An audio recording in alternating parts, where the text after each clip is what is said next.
اعوذ باللہ من الشیطان الرجیم بسم اللہ الرحمن الرحیم اللہم صلی وسلم علی النبی رحمۃ للعالمین وعلی آلہ واصحابہ وبارک وسلم علیہ۔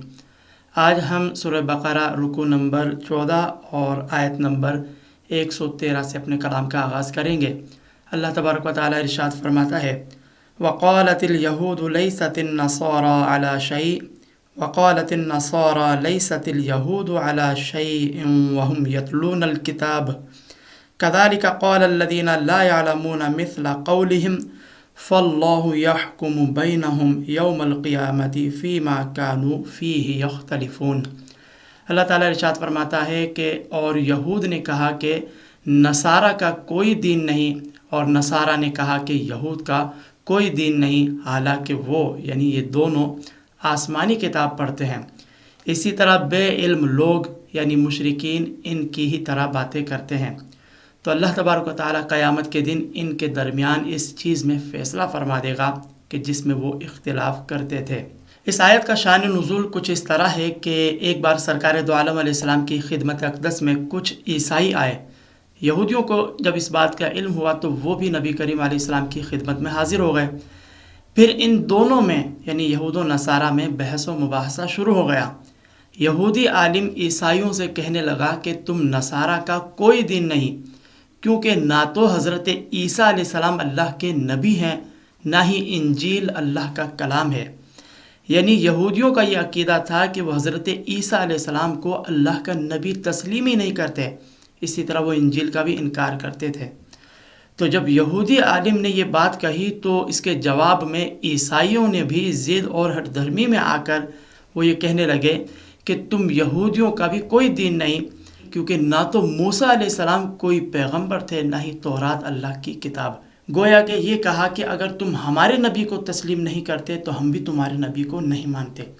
سرکار دو عالم علیہ الصلوۃ والتسلیم نے جب یہ ملاحظہ فرمایا تو رحمت دو عالم علیہ الصلوۃ والتسلیم اس معاملے پر ناخوش ہوئے، اظہار ناراضگی فرمایا اور فرمایا کہ تم تورات اور انجیل کی تکذیب کرتے ہو، اسے جھٹلاتے ہو، حالانکہ تورات اور انجیل یہ تو ایک دوسرے کی تصدیق کرتے ہیں۔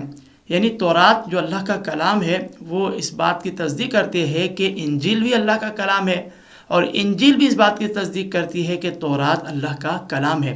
لیکن تعجب ہے کہ تم دونوں ہی ایک دوسرے کے نبیوں کی تکذیب کرتے ہو، ان کی کتابوں کی تکذیب کرتے ہو۔ چنانچہ سرکار دو عالم علیہ الصلوۃ والتسلیم کی اس بات کی تائید میں یہ آیت کریمہ نازل ہوتی ہے اور بیان کیا جاتا ہے کہ وہم یتلون الکتاب، یعنی وہ کتاب کی تلاوت کرتے ہیں۔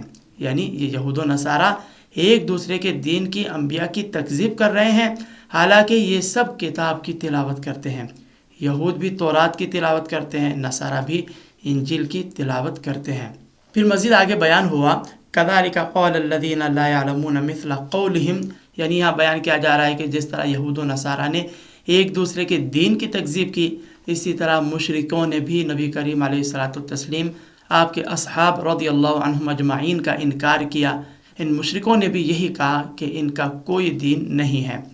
پھر آیت کے آخری جز میں اللہ تعالیٰ نے ارشاد فرمایا فاللہ یحکم بینہم یوم القیامۃ فیما کانوا فیہ یختلفون، یعنی اللہ تبارک و تعالیٰ روز حشر فیصلہ فرما دے گا کہ دین کے معاملے میں یہ جو جھگڑا کرتے تھے اس بارے میں اللہ تعالیٰ فیصلہ فرما دے گا کہ کون حق پر ہے، کون بطلان پر۔ اور پھر یقینی بات ہے کہ جو بطلان پر ہوگا، جو حق پر نہیں ہوگا، اس کو ہر ایک کو بقدر کفر بحد گناہ اس کو سزا دی جائے گی۔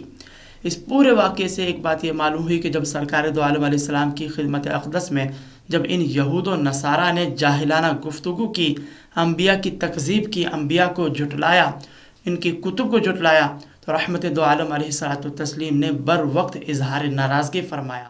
لہذا معلوم ہوا کہ جب کسی کے سامنے حدود شرع سے ماوراء کوئی بات بیان کی جائے، خلاف شرع کوئی معاملہ ظاہر ہو، تو ایسی صورتحال میں امور قبیحہ پر اظہار ناراضگی نہ کرنا، کسی کے برے قول، برے فعل پر اس کی نشاندہی نہ کرنا، استطاعت کے باوجود سامنے والے کی اصلاح نہ کرنا، اپنے ہونٹوں کو سی دینا، خاموشی اختیار کرنا، گویا کہ اس فعل پر رضامند ہونے کی دلیل ہے۔ ہاں اگر کوئی حکمت و مصلحت کے تحت بر وقت سامنے والے کی اصلاح نہ کرے تو اور بات ہے، لیکن بہرحال ایسی صورتحال میں بھی کم از کم اس برے فعل پر، اس برے قول پر دل میں اظہار ناراضگی ضرور رکھی جائے کہ یہ ایمان کا ادنا درجہ ہے۔